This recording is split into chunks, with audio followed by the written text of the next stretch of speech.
დახარ. თქვენ თუ ხართ ზა? ჩვენ კი. მოგესალმებით. თქვენთვის ალბათ ცნობილია დღევანდელი ჩვენი ბრიფინგის თემა, მაგრამ ეს არის ჩვენი საზოგადოების ერთ-ერთი ყველაზე მოსახლეობაში და ჟურნალისტები უწოდოთ სენსიტიური ცნობილი თემა. ეს არის უსინათლო ადამიანების და მათი ბედის თემა და სანამ მე ძირითად საქმეს მოგახსენებთ, მე მინდა თითოეულ თქვენ რაგაც შევახსენო განსაკუთრებით ჩემი თაობის ადამიანებს, როდესაც უსინათლო ადამიანი კოპილექტის ვახთან ზესუნზირას იდედა ხოლმე და ჩემთვის პირველ ის ადამიანი იყო რაღაცნაირად სიტყვის და სიყვარულის განსახიერება და სხვადასხვა უსინათლო ადამიანს არავინ არ ათხოვებდა ხოლმე. განსხვავებით დღევანდელი დღისაგან, როდესაც მე არ ვიცი, მთავრობები იცვლებიან და უსინათლოთა თავის მიერ შექმნილ ქონების ირგვლივ უამრავი ადამიანი, უამრავი ხელისუფალნი ფუთფუთებდნენ და სამწუხაროდ დღესაც ფუთფუთებენ და მათი ნაყოფლად იბრძელა ზოგიერთისთვის, მაგრამ ისე არ იბრძელა, რომ ვერ დავინახოთ თუ ისმის. კონკრეტულად მე შემიძლია გითხრათ, რომ საქართველოს უსინათლოთა საზოგადოება უკანონოდ გარდაიქმნა უსინათლოთა კავშირად. ეს ეხლა მოდაშია ერთ სახელა საზოგადოებრივი ორგანიზაციებით მანიპულირება, რასაც რომლის ძირითადი მიზანი ქონების ხელში ჩამოყალიბება. და მის ხელმძღვანელობაში მოვიდა რევაზ მაისურაძის გუნდი. დაიწყო და დღესაც გრძელდება უსინათლო ინვალიდთა უფლებების დახურვა. წლების განმავლობაში მათ შორის შრომით შექმნილი ქონების არამიზნობრივი დანაშაულებრივი განკარგვა. საქართველოს ხელისუფლების სხვადასხვა ინსტანცია სხვადასხვა დროს სწავლობდა საქართველოს უსინათლოთა კავშირში არსებულ განუკითხაობას. თითქოს დარღვევებით დაადგინა, მაგრამ რეაგირება და დამნაშავეთა დაჟანატობას არ მოხდა. განსაკუთრებით აღსანიშნავია უსინათლო ინვალიდთა მიერ წარდგენილი დოკუმენტაციის საფუძველზე 2008 წლის ნოემბრიდან საქართველოს თავად პროკურატურაში დღემდე მიმდინარე გამოძიება. როდესაც კვალიფიცირებული ექსპერტთა ჯგუფის მიერ დოკუმენტური რევიზიის შედეგად მომზადდა დასკვნა, საიდანაც ნათლად ჩანს რევაზ მაისურაძის და მისი გუნდის დანაშაულებრივი საქმიანობა. ჩვენი აღშფოთება გამოიწვია ამ ფაქტმა, რომ არსებული დარღვევების სიმძიმეს არ მოყვა ადეკვატური ქმედებები, დარღვევასთან შესაბამისი რეაგირება და სამწუხაროდ ჩვენი სამართალდამცავები ძალიან არ არსებობს დიდი და მცირე დანაშაული, მაგრამ სამწუხაროდ ზარბაზნებით ყოღოებზე სანადიროდ დადიან, როდესაც აი ამ ხელნად ხონება, აი ამ ადამიანების, რომლებიც აქ არასრული ნუსხით არიან წარმოდგენილები, მათი ნაყოფლარი საზოგადოებრივი ქონება სხვისდება, ჩანაგდება, იპარება ეს ქონება, ხდება ქურდობა ამ ქონების და კიდევ ეს დავზერ თუ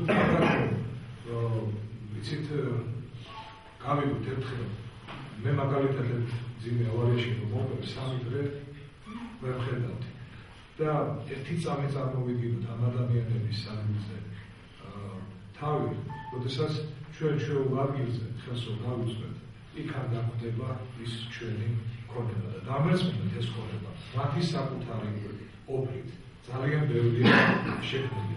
ეს საკმაოდ ახალგაზრდები ვზადებით იმისათვის, რომ გახსოვდეთ, თუ როგორი ქონება ჰქონდა უსინათლოთა საზოგადოებას და ისინი იყვნენ თავიდან ბოლომდე რესოციალიზებული, სრულუფლებიანი წევრები იყვნენ ჩვენი საზოგადოების.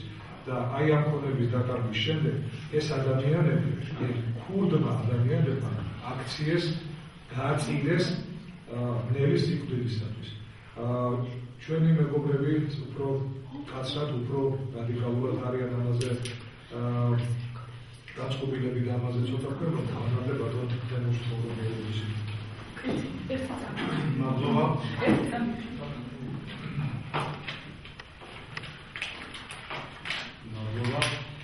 მე მინდა რამდენიმე სიტყვები ვთქვა, როგორც ადამიანის უფლებათა დამცველი მმართველს, რომელსაც ნამდვილად აწუხებს და რომელიც დიდი ხანია ჩართული ვარ ამ საკითხის შესწავლაში და ვიდოდა რამოდენიმე სიტყვით სამართლებრივ ასპექტებზე იმასთან დაკავშირებით თუ როგორ იღება უსინათლოთა უფლებები, მაგრამ მე ვფიქრობ, დღევანდელი ჩვენი შეხვედრის ფორმატი არ გვაძლევს ამის საშუალებას. მე უბრალოდ რამოდენიმე ასპექტს მინდა გავუსვა ხაზი. ერთი ალბათ ყველაზე მნიშვნელოვანი, ბატონო შალვა ისაუბრა უსინათლოებისადმი დამოკიდებულებაზე ხალხის მხრიდან, მაგრამ მე მინდა გითხრათ, რომ მსოფლიოში ასევე ძალიან დიდი მნიშვნელობა ენიჭება უსინათლოების როგორც ადამიანის უფლებათა ჯგუფის, საზოგადოების ჯგუფის უფლებების დაცვას. და მინდა გითხრათ, რომ ერთ-ერთი საერთაშორისო კონვენცია სპეციალურად არეგულირებს და ჩვენ მიერთებული ვართ ამ კონვენციაზე და იცავს უსინათლოთა უფლებებს. ეხლა რაც შეეხება დღევანდელი ჩვენი შეხვედრასთან დაკავშირებით, ალბათ ძალიან მნიშვნელოვანია, რომ ხანგრძლივი დროის განმავლობაში ირღვეოდა უსინათლოთა უფლებები და სააკაშვილის რეჟიმს ყოველთვის შეუძლია თუ მას აქვს სურვილი დაიცვას ვინმეს უფლებები და ეს ადამიანები რჩებიან ყოველგვარი უფლებათა დაცვის გარეშე. მათი უფლებები უხეშად ირღვევა, მიიყვანეს ზღვრამდე, რომ შეიქმნას უმძიმესი, რომ ჩააყენეს უმძიმეს მდგომარეობაში, როდესაც მათ დასაკარგი არაფერი არ აქვს და მე ვფიქრობ, რომ ეხლა თვითონ უშუალოდ იყვნენ ამას და ჩააყენეს საქმის მოგახსენებთ, მე მინდა განვაცხო, რომ ჩვენ რადიკალური ნაბიჯი გადავდგით, შიმშილობა გამოვაცხადეთ უვადოთ, ვინაიდან 1926 წლიდან უსინათლო საზოგადოებამ შექმნა უსინათლო ინვალიდებმა თითქმის 200 მილიონამდე ხონება.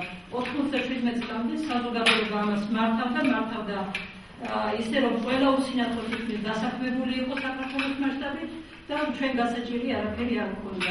დღეს კი ყველა გადასასვლელში ქუჩაში შეგვიძლია უამრავი უსინათლო ხელგაწვილი, რომელიც ჩვენ ეს არ გასაჭიროება, იმიტომ რომ ჩვენი გაგაჩუქებულია ჩვენი ხონება. მაგრამ ხონება, რომელიც 97 წელს მიიწვიეს როგორც სახელწოდებით გამოწვლის სტატუსის შეცვლით, ასევე მთელი რიგი ხონების მითვისებულ მთლიანად. და დღეს მართლაც კი არ აწარმოებდნენ 98 წლიდან უსინათლოთა კავშირი, არამედ განკარგვას. და ეს განკარგვა იმაში გამოიხატება, რომ თითქმის ჩვენი ქონება აბსოლუტურად რომ გაიაროთ ქონიჭალაში, ყველა მიცის ეს აღარ არსებობს ის. რეზერვად მაისურაძე აღნიშნავს, რომ ის 51%-ს ასვისებს უსინათლო ინვალიდების საკითხებზე. რაც სიცრუე არის ეს. ის აფორმებს გამგეობის ხდომაზე ხელშეკრულებებს 51%-ით, მაგრამ სანოტარო აქტებს თუ დაუჯერებთ, რომელიც საჯარო რეესტრიდან არის წამოღებული, ეს ყველა არის საკუთრების უფლებით უსასყიდლოდ გადაცემული ხერხემალ ადამიანებზე აბსოლუტურად უცხოდა. მაგრამ ეს ამას ადამიანი ვერ გააკეთებს. ვერ გააკეთებს ისე უმნიშვნელოდ, რომ ეს შეუმჩნეველი იყოს თუ არა მფარველები. მფარველობა იქიდან გამომდინარეობს, 2008 წლიდან არის პროკურატურაში ეს საქმე იძიება, გამოძიებაში არის. დასკვნა არის დადებული შესაბამისი ექსპერტების მიერ, რომ ეს არის ნამდვილად ასე, დარღვევები არის, მაგრამ რეაგირება არ ხდება. რადიკალური ნაბიჯი გადავდგით ჩვენ 23 მარტში, დავიწყეთ შიმშილობა პროკურატურის წინ. მაგრამ არავითარი რეაგირება არ ხდება პროკურორების და შესაბამისი სტრუქტურის მიერ. აქედან გამომდინარე, ჩვენ მივმართეთ საზოგადოებრივ ორგანიზაციას და აგერ სახალხო კრებას დაუკავშირდით, რომ ჩვენ გვინდა საზოგადოების მხარდაჭერა. როგორც უსინათლოების, ყველა უსინათლოებო ჯერჯერობით არ იციან საქართველოში, რომ ასეთი რამე მოხდა და ჩვენ ვშიმშილობთ, ასევე უსინათლოების და საზოგადოებრივი ორგანიზაციების და მე მადლობას მეტი არაფერი არ მეთქვის სახალხო კრებისა. მე მინდა აქ ვთქვა სახელმწიფოს მიერ თუ არ მიიღებენ საჭირო ზომებს. ეს იცოდნენ. ნაღვერდავიდან ჩდება ხანძარი. და ეს ხანძარი, ნუ მიაჩნიათ, რომ უსინათლოები ისეთი უსუსხლები ვართ, რომ აი ამ ნაბერწლიდან ჩვენ ამას ვერ გავართ. საქართველოს მასშტაბით ჩვენ ვიქნებით აი ამ ყოველგვარი ხანძრის გაჩენის მიზეზი. თუ დროულად არ მიიღებენ საჭირო ზომებს, დღეს იყვნენ ჟურნალისტები მისულები იქ, რომლებიც პროკურატურამ არ ინება მათსა საუბარი და ზემოთაც არ აუშვეს, საშვეც არ დაუშვეს. აქედან გამომდინარე, ჩვენ ყველა ზომას ვიხმართ აბსოლუტურად, რომ ჩვენ არ შევხვდეთ შიმშილობას და უკვე მივმართავთ შესაბამის დიპლომატიურ კორპუსებსაც, რომ ასე დარღვეული არის საქართველოში უსინათლო ინვალიდების უფლებები. ჩვენ ქონებას ვითხოვთ, ჩვენ არ ვითხოვთ სხვისა ქონებას. ჩამორთმეული იქნას და გადაცემული იყოს უსინათლო და საზოგადოების. საქართველოს მასშტაბით 13,600 ერთი არის ჩვენი მუშაობის პრინციპი. ჩვენ ერთი ვართ ამ შემთხვევაში, რომ ძალიან მთავარ პრობლემას დავაფიქსირებთ და ნუ ერთი დღე გაიელვებს, თუნდაც ორი დღე გაიელვებს. მოდი ერთხელ გულით მოვიდეთ. გულით მოვიდოთ და გამოვიძინოთ. ამ წუთში ვინ არ უნდა ამ ადამიანების უფლება.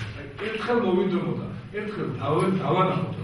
ჟურნალისტებს შეგვიძლია ჟურნალისტებთან მეც როგორც ერთ რიგი თბილისის თქვენთან ერთად შეგვიძლია კონსოლიდირება ამ იდეის ირგვლივ, რასაც ამ ადამიანების კუთვნილი ქონების მოძიება და მათთვის უკან დაბრუნება ქვია. მას ხომ კონკრეტული სახელი და გვარი გააჩნია. ამ ადამიანებს კონკრეტული უწყება არსებობს, მის ფარგლებს. მოდი მოვიდოთ ერთხელ და ციფრად აქ ნურავის მუშევაში სახელები და გვარები. უბრალოდ მე ადამიანებს ვეთქვი, სამართალი მოდის და ყველაზე სამართალი არის ყველაზე საშინელი საჟები, რაც კი რამ შეიძლება დაუდგინდეს მათ თუ რამე შეკითხვებია შეიძლება. მადაშალო, თუ შეიძლება ჩვენ არ მოსწონდეს საუბრობთ მაისურაზე სწრებას ხოლმე და ის ამბობს, რომ ეს არის ორ ბანაკს შორის დაპირისპირება, რომელიც უსინათლო კავშირში არსებობს და ეს არ მოხდეს პოლიტიკური სპეკულაციის საგანი. ანუ ამ შემთხვევაში გულისხმობს სახალხო კრება არ უნდა ჩაიდიოს ამაში.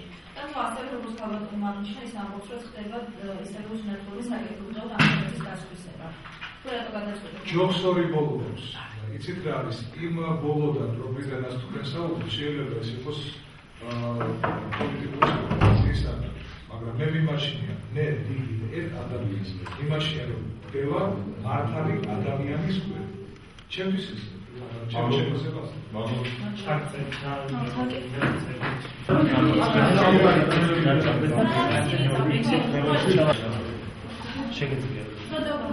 შექმნილი უსინათლო ინვალიდებისა და კავშირის არაფერი არ შეუქმნია. თუნდაც 13 წუთი დღემდე მარტო გასხვისდება.